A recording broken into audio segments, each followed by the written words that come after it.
માલ્યવન નામે એક ઘણો જ બુદ્ધિમાન મંત્રી હતો. તેણે એમના વિભીષણના વચનો સાંભળીને ઘણું સુખ માન્યું અને કહ્યું, હે તાત, આપના નાના ભાઈ નીતિ વિભૂષણ નીતિને ભૂષણ રૂપમાં ધારણ કરનાર અર્થાત નીતિમાન છે. વિભીષણ જે કંઈ કહી રહ્યા છે તેને હૃદયમાં ધારણ કરી લો.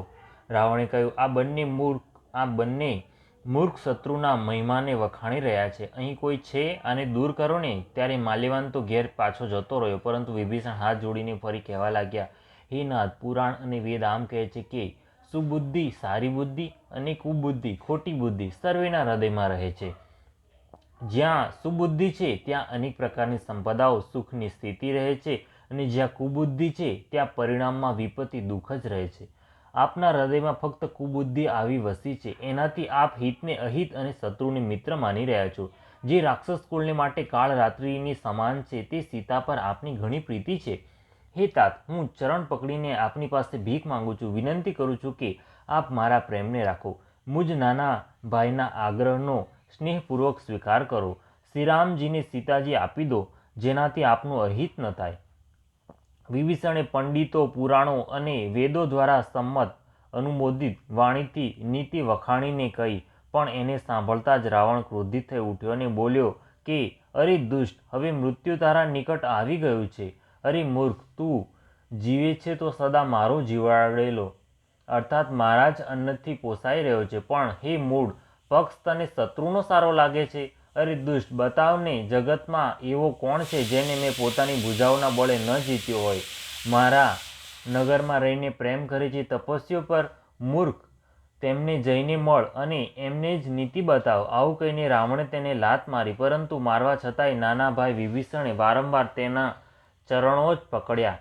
શિવજી કહે છે, હે ઉમા, સંતની આ જ મોટાઈ મહિમા છે કે નિંદા કરવા છતાંય નિંદા કરનારનું ભલું જ કરે છે. વિભીષણજીએ કહ્યું, આપ મારા પિતા સમાન છો. ભલે તમે મને માર્યું, પરંતુ હે નાથ, આપનું ભલું શ્રીરામજીને ભજવામાં જ છે. આટલું કહીને વિભીષણ પોતાના મંત્રીઓને સાથે લઈને આકાશ માર્ગમાં ગયા અને સર્વેને સંભળાવીને આમ કહેવા લાગ્યા, શ્રીરામજી સત્ય સંકલ્પ અને સર્વસંમત પ્રભુ છે, અને હે રાવણ, તમારી સભા કાળને વશ છે. માટે હવે હું શ્રી રઘુવીરના શરણમાં જઉં છું, મને દોષ ન આપતા.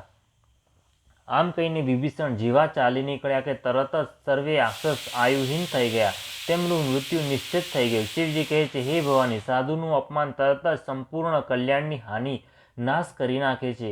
રાવણે જે ક્ષણે વિભીષણને ત્યાગ્ય તે ક્ષણે તે અભાગ્યો વૈભવ ઐશ્વર્યથી હીન થઈ ગયું. વિભીષણજી હરખાઈને મનમાં અનેક મનોરથ કરતા શ્રી રઘુવીરની પાસે ચાલ્યા. તેઓ વિચારતા જતા હતા કે હું જઈને ભગવાનના કોમળ અને લાલ રંગના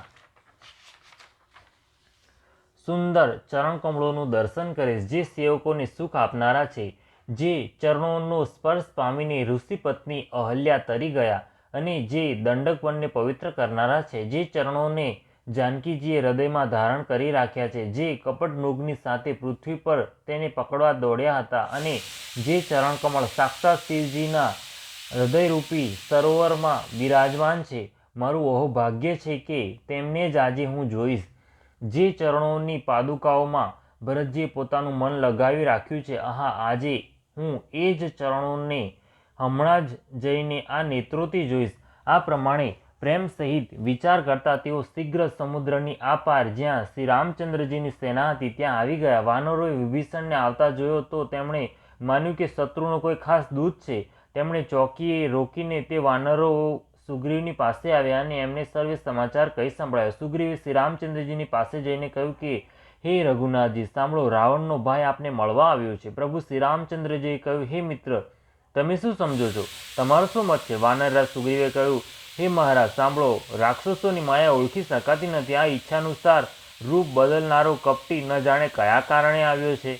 જણાય છે કે આ મૂર્ખ આપણો ભેદ લેવા આવ્યો છે, એટલે મને તો એ જ યોગ્ય લાગે છે કે એને બાંધી રાખવામાં આવે. શ્રી રામચંદ્રજીએ કહ્યું, હે મિત્ર, તમે નીતિ તો ઠીક વિચારી, પરંતુ મારું તો પ્રણ છે કે શરણાગતના ભયને હરી લેવો.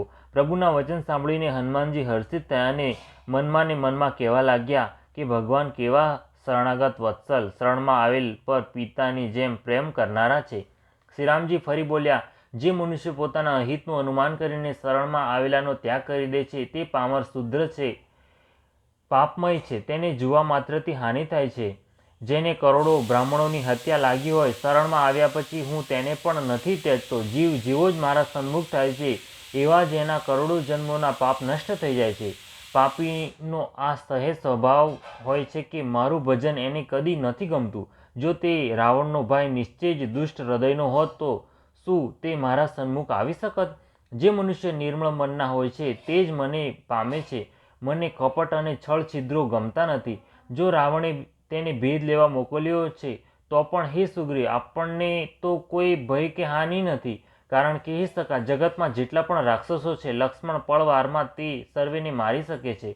અને જો તે ભયભીત થઈને મારે શરણ આવ્યો છે તો હું એને પ્રાણોની જેમ રાખીશ. કૃપાના ધામ શ્રી રામચંદ્રજીએ હસીને કહ્યું, બંને જ દશામાં તેને લઈ આવો. ત્યારે અંગદ અને હનુમાનજી સહિત સર્વે વાનર કૃપાળુ શ્રી રામચંદ્રજીનો જય હો કહેતા ચાલ્યા. વિભીષણજીને આદર સહિત આગળ કરીને વાનરો પછી ત્યાં ચાલ્યા જ્યાં કરુણાની ખાણ શ્રી રઘુનાથજી હતા. નેત્રોને આનંદનું દાન આપનારા અત્યંત સુખદ બંને ભાઈઓને વિભીષણજીએ દૂરથી જોયા. પછી શોભાના ધામ શ્રી રામચંદ્રજીને જોઈને તેઓ પલકારો રોકીને સ્તબ્ધ થઈને એકી ટસે જોતા જ રહી ગયા. ભગવાનની વિશાળ ભુજાઓ છે, લાલ કમળ સમાન નેત્રો છે અને શરણાગતના ભયને નાશ કરનારું શ્યામ શરીર છે. સિંહના જેવા ખભા છે, વિશાળ વક્ષસ્થળ, પહોળી છાતી અત્યંત શોભા આપી રહ્યું છે.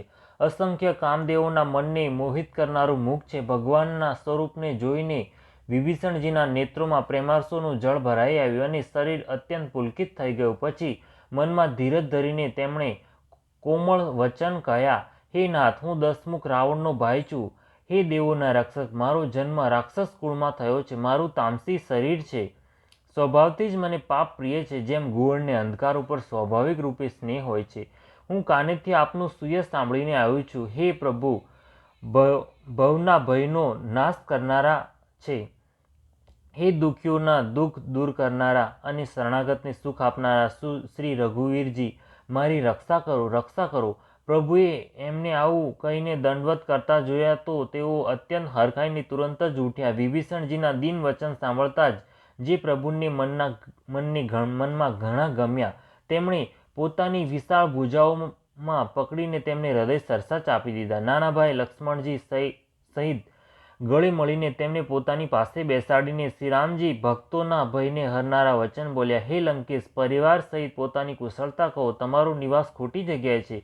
દિવસ રાત દુષ્ટોની મંડળીમાં વસો છો. આવી દશામાં હે સખા, તમારો ધર્મ કયા પ્રકારે નભે છે? હું તમારી સર્વે રીતિ જાણું છું. તમે અત્યંત નીતિ નિપુણ છો. તમને અનીતિ નથી ગમતી.